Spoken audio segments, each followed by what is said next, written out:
اسرائيل بتخسر الحرب امام ايران. تاني، اسرائيل تخسر الحرب امام ايران. ده تحليل بتاعي بقى، قد يكون غلط كان يكون صح، بس ركز معايا. تيجي باول حاجه، حد ملاحظ ان الكيرف بتاع اسرائيل في ضرب ايران بيقل، وان الكيرف بتاع ايران في ضرب اسرائيل بيزيد؟ يعني اول يوم اسرائيل عملت انجازات جامده جدا، تاني يوم عملت انجازات اقل من اول يوم، تالت يوم بنك الاهداف بتاع اسرائيل قل. اسرائيل في تالت يوم بتضرب حاجات اقتصاديه. هل البنك العسكري او الاستراتيجي الكبير اللي موجود في ايران اسرائيل ما بتقدرش تضربه؟ هل المفاعلات النوويه اللي اصلا اسرائيل طلع عشان تضربها ما قدرتش تدمرها؟ ما قدرتش تدمرها. واثبت ان اسرائيل لا تملك القدره على تدمير المفاعلات النوويه الايرانيه. كل اللي ضربته اسرائيل هو على السطح، والمفاعلات النوويه الايرانيه ما زالت زي ما هي. طيب بص لايران. ايران اول يوم اتضربت ضربه جامده جدا، تاني يوم لا، الضرب في اسرائيل بدا يزيد، ايران بتستهدف حتت دقيقه، تالت يوم لا، في تاثير كبير، الضربات احسن من اول يوم وتاني يوم. فانت لو بتلاحظ ان مع مرور الوقت اسرائيل قدرتها والبنك بتاعها وقدرتها على ضرب ايران بتقل، حتى لو موجود مؤثر بس بتقل، وقدرة ايران على ضرب اسرائيل بتزيد حتى لو ايران متأثرة بشكل كبير. نقطة مهمة، النقطة اللي في غاية الأهمية هي العمق الاستراتيجي. إسرائيل ما عندهاش عمق استراتيجي. يعني إيه؟ يعني الإيرانيين حصلت مشكلة في طهران ممكن ياخدوا نفسهم ويروحوا بلد تانية، حتة تانية، مكان تاني. الإسرائيليين هيروحوا فين؟ بلدهم كلها صغيرة، الضرب في أي مكان في إسرائيل مؤثر، الضرب في أي حتة في إسرائيل مؤثرة، بيضرب عمق استراتيجي في إسرائيل.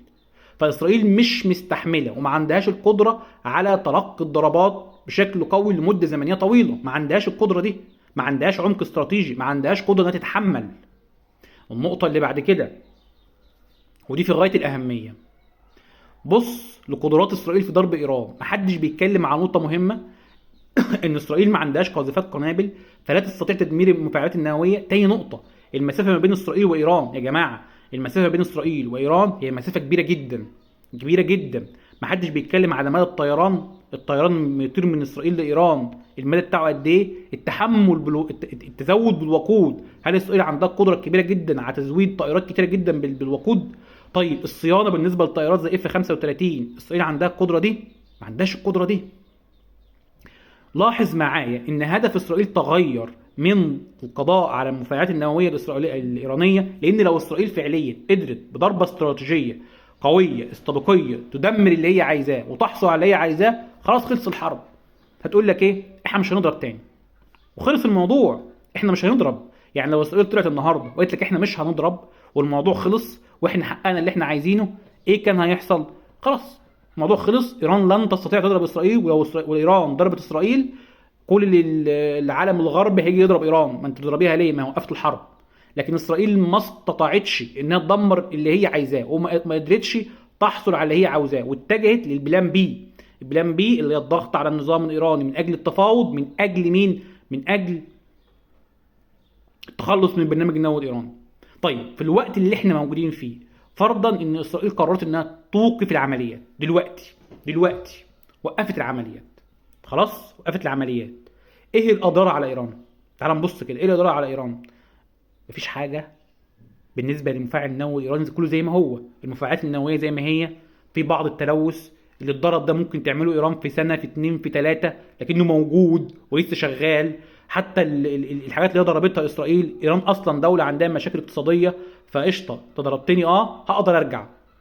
فاسرائيل لم تستطيع ان هي تقضي على المفاعل النووي الايراني حتى الان، لم تستطيع انها تحقق اهدافها، لانها لو حققت اهدافها كانت توقفت عن ضرب ايران، لكنها لم تستطيع ان تحقق اهدافها.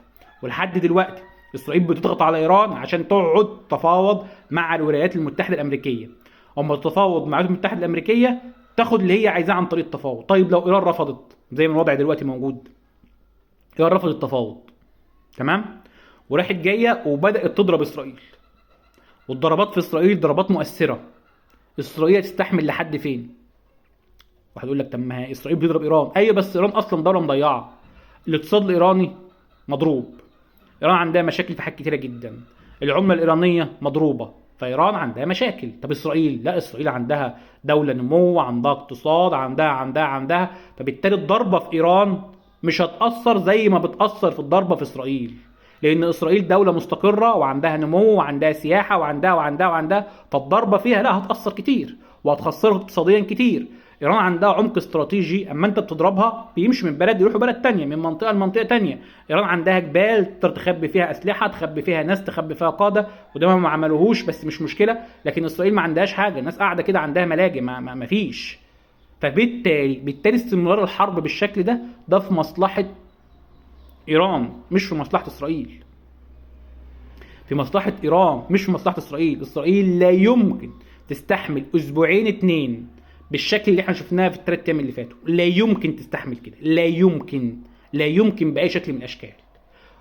ففي المحصله انت بتتكلم على ان ايران لحد دلوقتي خسرت كتير، لكن لسه الهدف الرئيسي بتاعها في القدرات النوويه مستمر زي ما هو. ايران ممكن تصبر وتتضرب وعادي، اسرائيل لا يمكن تصبر وتتضرب.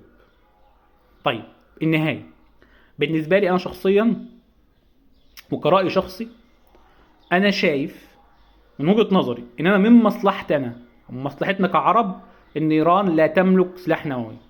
ومن الواضح ان اسرائيل بالحركه الغبيه اللي عملتها هتخلي ايران تتجه الى تصنيع السلاح النووي، وطبعا احنا مش عايزين كده، احنا مش عايزين ايران تملك سلاح نووي.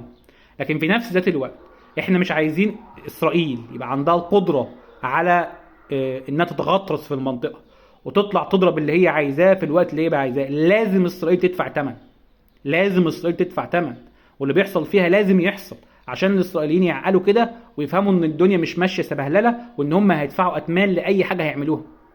فاحنا محتاجين نسميه توازن قوه او تعادل قوه.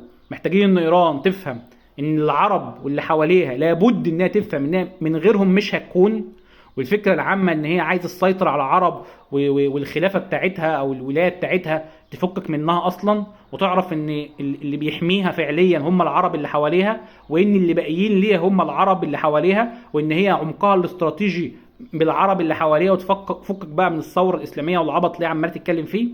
وفي نفس الوقت اسرائيل لازم تدفع ثمن عشان تفهم ان اي تدخل في اي دوله لابد ان يكون ليه ثمن، وتفكك بقى من الضرب اللي هي عماله تضربه والغطرسه اللي هي عماله تروح فيها. فاحنا محتاجين الاثنين يتربوا عشان يفكك مننا بقى. مش عايزين بقى كل شويه نلاقي حد طلع لك هلال شيعي والتاني يقول لك ده انا هغيره براحتي. لا، لازم الاثنين يدفعوا الثمن. وما يدفعوا الثمن احنا من مصلحتنا نخش نعمل علاقات، والعلاقات دي تكون قايمه على المصلحه المشتركه، وفي نفس الوقت حفظ الاسس بتاعتنا، ومن اهمها القضيه الفلسطينيه. ده وجهه نظري.